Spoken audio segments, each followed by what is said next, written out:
देखो, किसान जो बॉर्डर पे आया है, सरकार को दिक्कत थी कि किसान नहीं है, 4 किसान रह गए, आंदोलन खत्म हो गया है, वहाँ गिने चुने लोग रह गए हैं, तो ये सरकार को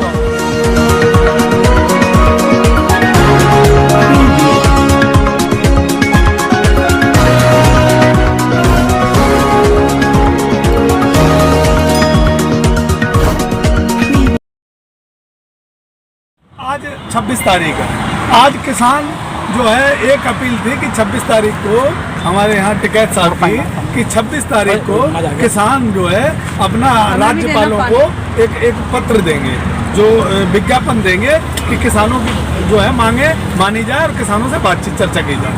तो वो किसान जो विज्ञापन देने के लिए क्षेत्र में किसानों को एक ऐलान किया गया था, वो हजारों की संख्या में ट्रैक्टर बॉर्डरों पर पहुंचे और वो किसान अपना विज्ञापन देके और अब शायद धीरे धीरे निकल रहे हैं। तो सरकार का जो एक था कि प्रोटोकॉल की भाई कोरोना में वो एक हजारों की संख्या में यहाँ भीड़ हुई है और सैकड़ों की संख्या में ट्रैक्टर आए थे। रही बात, तुम जी न्यूज़ की बात करते हो, तो जी न्यूज़ किसका है?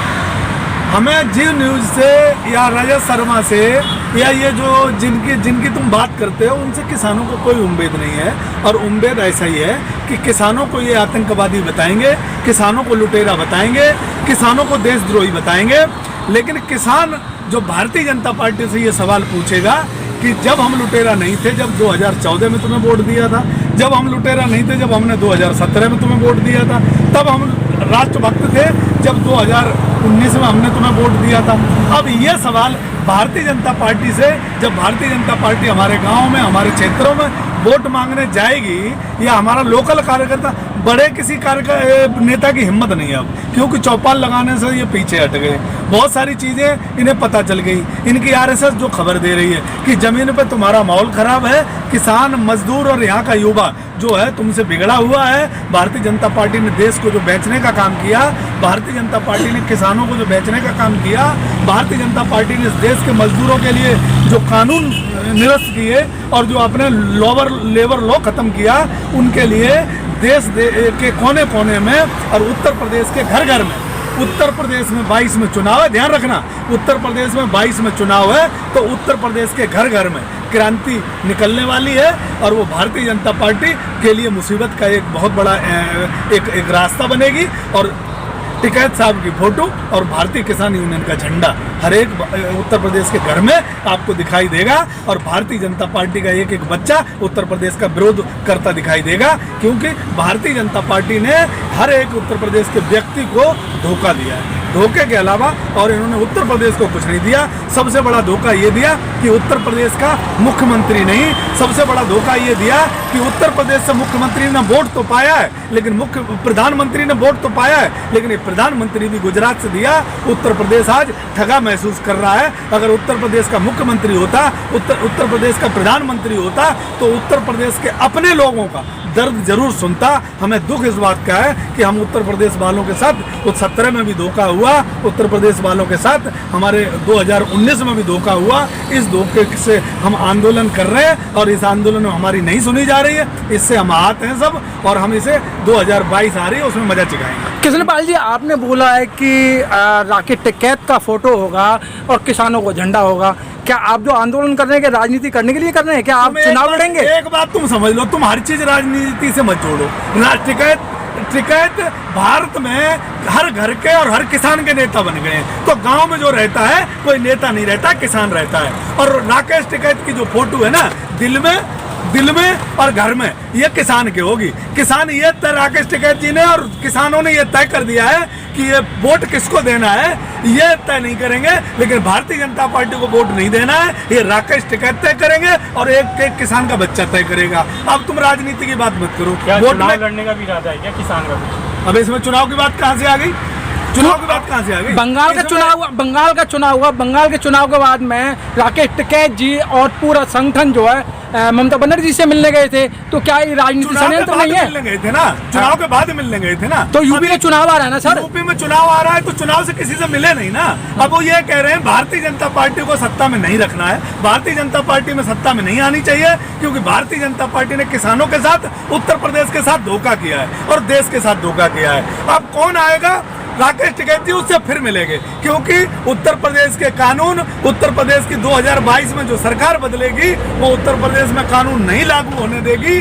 उत्तर प्रदेश को एक बार फिर एमएसपी मिलेगी। उत्तर प्रदेश का मुख्यमंत्री इस पर काम करेगा तो राकेश टिकैत जी उत्तर प्रदेश का मुख्यमंत्री 2022 में जो होगा उससे फिर मिलेंगे नेताओं से। जो मुख्यमंत्री मौजूदा हालत में हमारी बात सुनेगा, हमारी विचारधारा को मानेगा, हमारे किसानों की जो पीड़ा और दर्द पे शामिल होगा, सुनेगा, उसको हम मिलेंगे, 100 बार मिलेंगे, खुले डंके की चोट पे मिलेंगे। लेकिन टीएमसी उत्तर प्रदेश के अंदर वो आएगी, वो चुनाव की घोषणा करी है उत्तर प्रदेश के अंदर। उत्तर प्रदेश के अंदर कौन आएगा कौन नहीं आएगा ये ना तुम तय करोगे ना मैं तय करूंगा। ये मैं जरूर, ये तय हम जरूर करेंगे कि वोट हमें किसको देना है। उत्तर प्रदेश में राजनीतिक पार्टी कोई चुनाव लड़ रही है ये तय कोई नहीं करेगा, पर ये तय जरूर करेंगे हम कि हमें भारतीय जनता पार्टी को वोट नहीं देना। उत्तर प्रदेश में हम किसी को वोट देंगे वो हमारी अपनी एक श्रद्धा है और लोकतांत्रिक पर्व है। आपके भारतीय जनता पार्टी से झगड़ा है या आपका मोदी या योगी से झगड़ा है? यार एक बात बताओ, भारतीय जनता पार्टी और मोदी और योगी अलग है।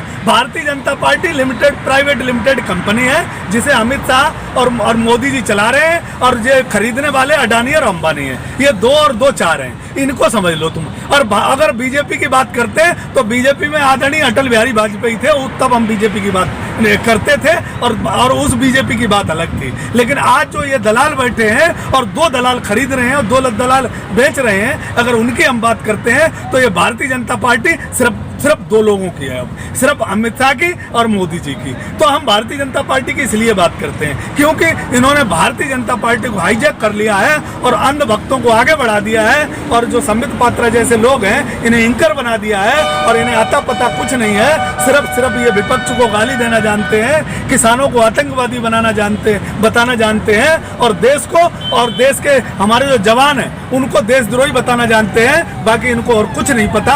सही समय आएगा, इनको सही जवाब दे दिया जाएगा।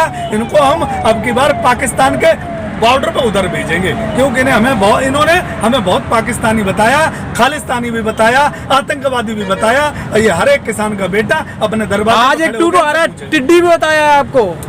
जो मर्जी मुझे बता लें, जो मर्जी बता लें, पर देश इनके बाप का नहीं है, देश हमारे बाप का है। ये मैं बता रहा हूँ, ये देश किसानों का है, ये देश यहाँ के नौजवानों का है। देश ये 23 करोड़ उत्तर प्रदेश के वासियों का और 140 करोड़ हिंदुस्तानियों का है। देश इनके बाप का नहीं। ये मुट्ठी भर लोग हमें आतंकवादी बताएंगे और आतंकवादी बता के दिल्ली की सत्ता पर चले जाएंगे और वो आतंकवादी बता के लखनऊ में बैठ जाएंगे। ये हम उत्तर प्रदेश वासियों के लिए बहुत शर्म की बात है। एक वोट के लिए अगर ये न तरस जाए और 2022 में इनके 403 लोगों की अगर जमानतें जब्त न हो जाए तो तुम कह देना मेरा नाम नहीं। जब एनआरसी चल रहा था तो आप लोग कह रहे थे मुसलमानों का आंदोलन है, जब रेल बिक रही थी तो कह रहे थे कि भाई रेल से हमें क्या लेना देना, जब बीएसएनएल बिक रही थी जब आप कह रहे थे हमें क्या लेना देना, आज किसानों की थोड़ी सी बात आई तो आप इसे जन आंदोलन बना रहे हैं। एनआरसी जब एक एक करके पिटे ना आप। मेरी बात, एनआरसी चल रही थी, किसान जो इनका वहाँ शाहीन बाग का आंदोलन चल रहा था, उस आंदोलन को हम सब समझने में विफल रहे क्योंकि हम गलती थी ना आपकी। सुनो, पहले गलती और हमें सर्टिफिकेट मत बांटो, हम विफल रहे। दूसरी बात यह है कि रेलवे को जो इन्होंने प्राइवेटाइजेशन किया हम लोगों ने नहीं समझ पाया। हो सकता है मोदी जी देश को आगे बढ़ाना चाहते हो। और जो उत्तर प्रदेश में बीएसएनएल और एमटीएनएल को खत्म करके इन्होंने जियो का प्रचार किया, हमने सोचा हमारा देश का प्रधानमंत्री इसके बच्चा नहीं है, ये गरीब माँ का बेटा है, हो सकता है देश के लिए अच्छा कर रहा होगा। देश की सारी ऑर्डिनेंस कंपनियां बेच दी, लोग समझ नहीं पाए, किसान अपने काम में लगे रहे और देश को जो है बर्बादी की कगार पे ले जाके खड़ा कर दिया। लेकिन सही समझ तब आया, राजनीति करना हमने तब सीखा जब किसान की जमीनें बेच दी। हमसे कहा गया था कि नोटबंदी देश हित में हो रही है, जीएसटी देश हित में लगी है और देश में एनआरसी और सीए जो है वो देश हित के लिए है। अब मैं कह सकता हूँ कि कुछ भी देश हित के लिए नहीं है, न सीए और एनआरसी देश हित के लिए थी, न नोटबंदी देश हित के लिए थी, न जीएसटी देश हित के लिए थी, और न ये तीनों काले कानून आए ये देश हित के लिए है। देश हित के लिए तो यहाँ तक कि न तो देश का प्रधानमंत्री देश हित के लिए है और ना ही उत्तर प्रदेश का मुख्यमंत्री उत्तर प्रदेश के हित के लिए है। उत्तर प्रदेश और देश आज बहुत दर्द से गुजर रहा है,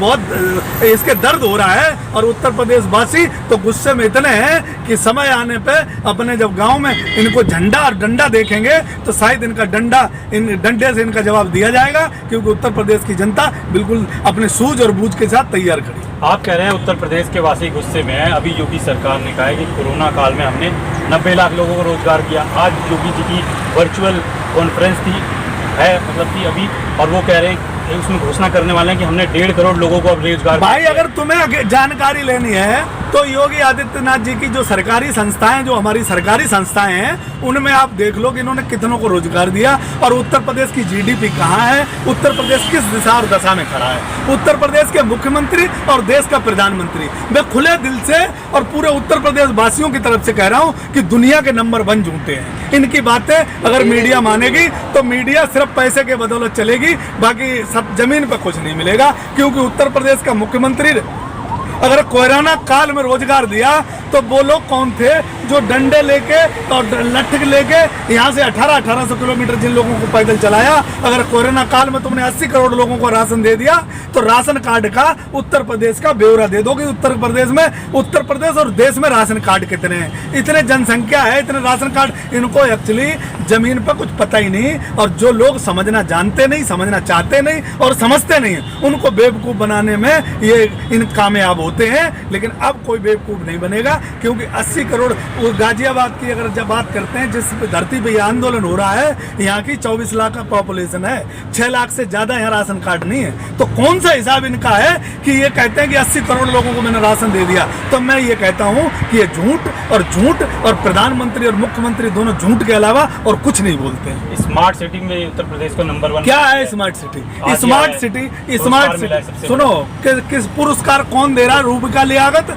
और अंजना ओम कश्यप अगर पुरस्कार दे रही होगी तो जरूर पुरस्कार प्रधानमंत्री जी को मिलेगा।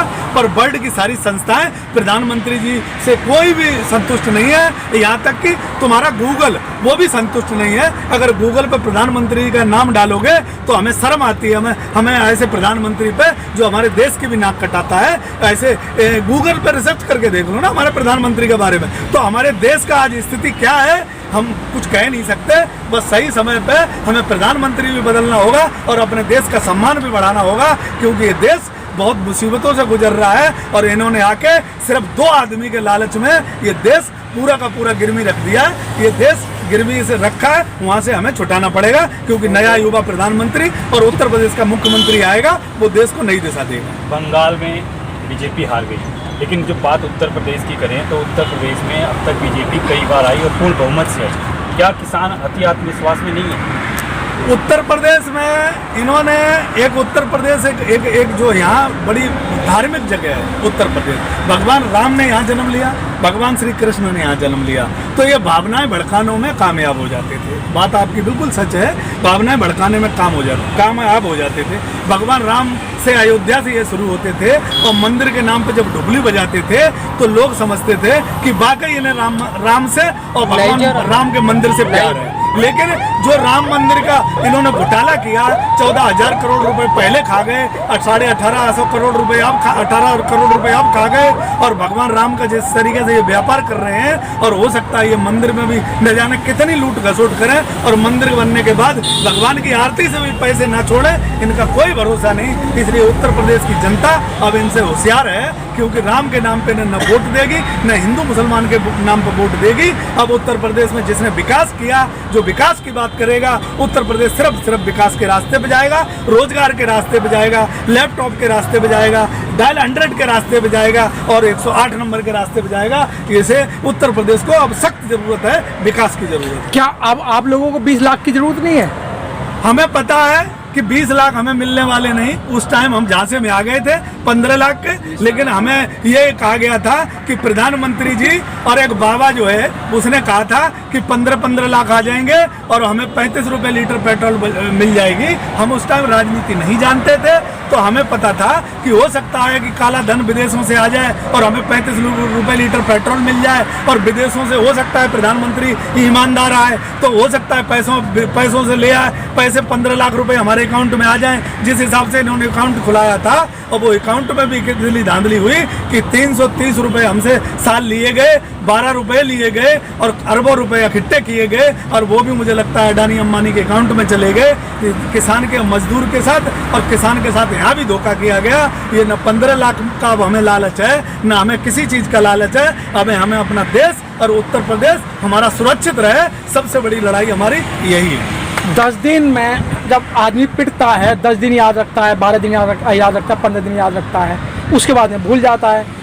अभी आप कह रहे हमें 15 लाख रुपए नहीं दिए, 20 लाख की हमें चाहत नहीं है, फिर कोई 25 लाख रुपए देने वाला आ जाए तो याद रखोगे इस लड़ाई को? बेकार की मत करो। 71 की, 65 की और 62 की सब लड़ाइयाँ याद हैं हिंदुस्तान को। और हिंदुस्तान ने और उत्तर प्रदेश ने क्या खोया है वो कभी जिंदगी में भूल नहीं सकते हैं। इनके घरों पे फोटो टंगी अभी तक अपने बाप के शहीद होने की और अपने बाबा के शहीद होने की। तो 62, 71 जो 65 की लड़ाइयाँ हुई थी वहाँ वो मत भूलो। तो हमें ये प्रधानमंत्री ने आके हमारे साथ धोखा किया कि तुम्हारी डबल आय करेंगे, हमारे साथ अन्याय किया कि मेरी माँ घरों में बर्तन धोती रही। इसलिए इस प्रधानमंत्री के झांसे पे आ गया। अब हमें कोई बेवकूफ़ नहीं बना सकता, कोई हमें ठग नहीं सकता, और ना ही हमारे देश की तरफ अब शायद कोई आँख उठा के देख सकता, क्योंकि 2024 में हम प्रधानमंत्री बदल देंगे और 2022 में हम उत्तर प्रदेश का मुख्यमंत्री बदल देंगे। कृष्ण पाल जी बहुत अच्छी बात कही।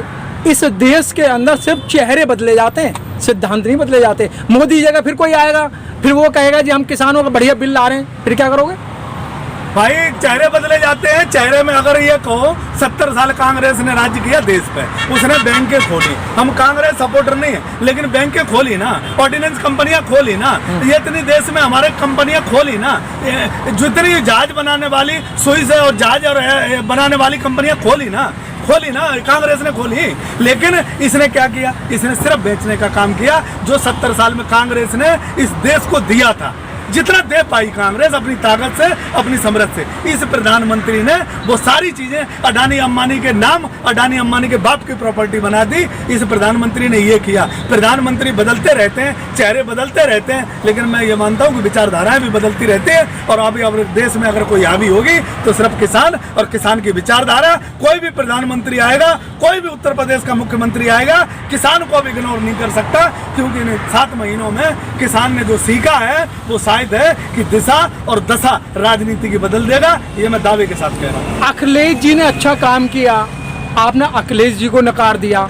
किसानों के लिए मायावती ने एक टाइम में 40 रुपए गन्ने पर बढ़ाए थे, बहुत अच्छा काम करा, आपने उन्हें नकार दिया। सुन लो, अखिलेश जी ने अच्छा काम किया। अखिलेश जी को नकार लोगों ने इसलिए दिया था कि अखिलेश जी विकास विकास चिल्लाते रहे। अखिलेश जी को हम लोग नहीं समझ पाए। अखिलेश जी लैपटॉप और डायल 100 की और 108 नंबर की बात करते रहे, स्मार्टफोन की बात करते रहे, और हम जो है कब्रिस्तान और शमशान करते रहे। हमारी गलती थी। उत्तर प्रदेश के और देश के सब किसानों की ये बात भूल हुई हमसे कि हम रमजान और किसान और दिवाली और कब्रिस्तान के चक्कर में हम लोग पड़ गए। हमें नहीं करना चाहिए था ऐसा। आज उत्तर प्रदेश ठगा महसूस कर रहा है, उत्तर प्रदेश अपने आप को बहुत पीछे महसूस कर रहा है, और उत्तर प्रदेश के युवा को आज नौकरी की जरूरत थी तो अखिलेश यादव जैसा युवा ही शायद उस विषय पे जा सकता था, काम कर सकता था। ये बाबा हमारे अच्छा, किसानों के लिए मायावती ने काम नहीं करा। सिर्फ गोरखनाथ मंदिर में घंटा बजाने लायक है, और भगवान इनको घंटा के लिए ही छोड़ेगा, उत्तर प्रदेश में दूसरे काम के लिए नहीं छोड़ेगा। अच्छा, मायावती ने किसानों के साथ अच्छा नहीं करा? मायावती जी ने भी काम किया, हम ये नहीं कह रहे मायावती जी ने काम नहीं किया, अच्छा काम किया। 50 किलोमीटर के एरिया में अगर आप कहीं भी जाओगे, बहन मायावती जी ने इतना अच्छा काम किया कि लोग उन्हें भी याद कर रहे हैं। लेकिन उत्तर प्रदेश के कोने कोने में और उत्तर प्रदेश के एक व्यक्ति तक अगर लाभ पहुंचाने वाला था तो वो युवा मुख्यमंत्री इंजीनियर अखिलेश यादव थे। आज अखिलेश यादव को लोग दिलों में बसाए और याद कर रहे हैं, और सही समय पे हो सकता है कि ये किसान, देश का नौजवान अपना सही फैसला करेगा। बाबा नहीं बसते दिसों में लोग, लाखों बाबा अच्छे लगते हैं, संत महात्मा अच्छे लगते हैं, घंटा बजाते हुए और मंत्र पढ़ते हुए। संत महात्मा सत्ता के शिखर पर बैठ के सिर्फ शंख फुकवा लो, मंत्र पढ़वा लो। उत्तर प्रदेश और देश को नहीं चलाना जानते, क्योंकि उत्तर प्रदेश विशाल राज्य है, इस राज्य में अलग अलग भाषा, अलग अलग क्षेत्र, अलग अलग पैदावार, अलग अलग हर चीज़ है। ये लोग कभी समझ नहीं पाएंगे उत्तर प्रदेश को, क्योंकि उत्तर प्रदेश में भाषाएं नहीं समझते, उत्तर प्रदेश की नस्ल को नहीं समझते, उत्तर प्रदेश की ज़मीन को नहीं समझते। ये उत्तराखंड में रहें, उत्तराखंड की पहाड़ियों में अपनी गुफाओं में कहीं तपस्या करें और गोरखनाथ मंदिर का घंटा बजाएं। भगवान इनको यही देना चाहता है, इसलिए उत्तर प्रदेश से जाएं और उत्तराखंड ने मुबारक हो, इनके लिए मैं बधाई देता हूं। Press the bell icon on the YouTube app and never miss another update.